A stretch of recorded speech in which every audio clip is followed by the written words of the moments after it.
Well, this story starts out with a toothache caused by a piece of Toby's gum. This this toothache was so bad that it felt like someone was constantly hammering a nail right into my tooth. I called up the dentist, but they weren't able to schedule me until Monday, and it was currently Friday, and so I had to endure the weekend. Now, when I say I had to endure the weekend, well, everybody else around me had to endure the weekend too, because I had heard that chewing on garlic relieved the pain of a toothache, and they had to endure my bad breath. Well, Monday came along, and I went out to my car and I reached into my pocket, but my keys weren't there. I had accidentally locked them in my house. I walked around my house and realized the only way in was through the window air conditioner unit. I picked up the window air conditioner unit, and I pulled it out, and I walked right through my window. I found my keys on the couch, and I went out, and my car started right up. And I started off the highway. You see, my dentist is about 35 miles away.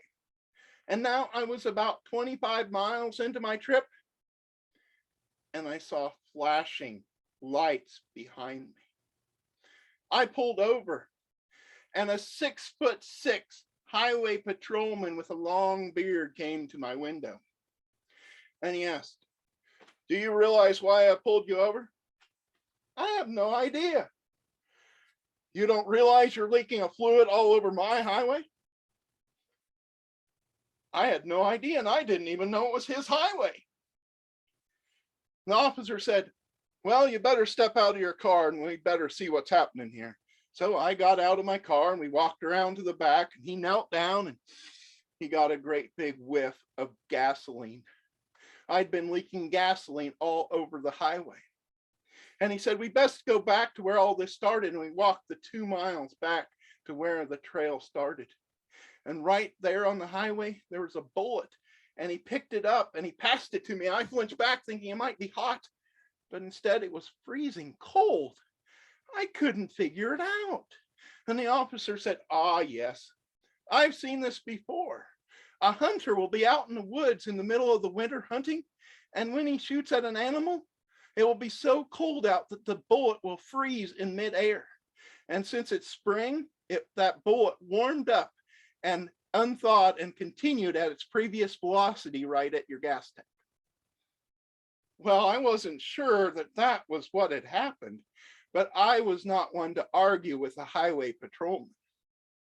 And that officer, being mighty proud of himself, got out a cigar and he started to light it. And when he had knelt down by my gasoline tank, by my car, he accidentally got his beard in the fire, and his beard started on fire, and he brushed it off and he dropped it right onto the highway, right onto the trail of gasoline. The officer went running right into the line of fire. I jumped to the side because I didn't want to get burned and ran beside him. And we were almost up to our vehicles when I yelled, "Stop, it's gonna blow." And we watched as my car exploded and parts of it landed in their neighboring field.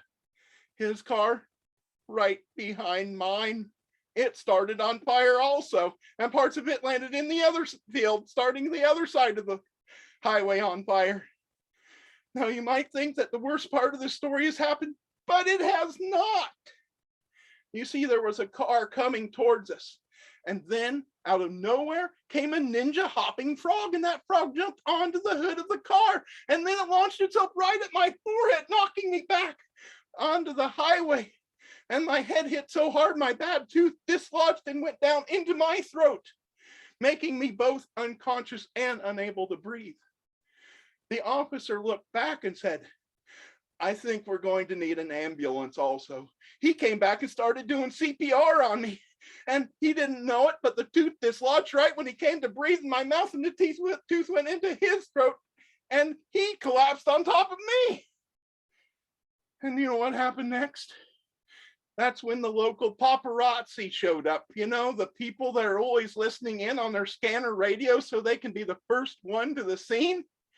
I don't want to even know what their version of the story they reported on Facebook, Snapchat, and Chitter. Chitter? Well, I may have just invented a new social network there.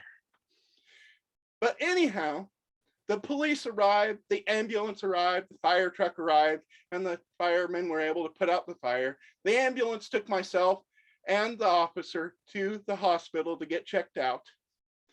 And you know what? That isn't even the worst part of the story. You see, my insurance company has claimed this is all my fault. All $500,000 worth of damages to the highway and the vehicles and the fields. And they claim that I owe them, that I have to pay the damages. But I have hired a lawyer to try and prove that this is not my fault or the deer hunters at fault, but the ammunition manufacturer's fault for making a bullet that could freeze in midair.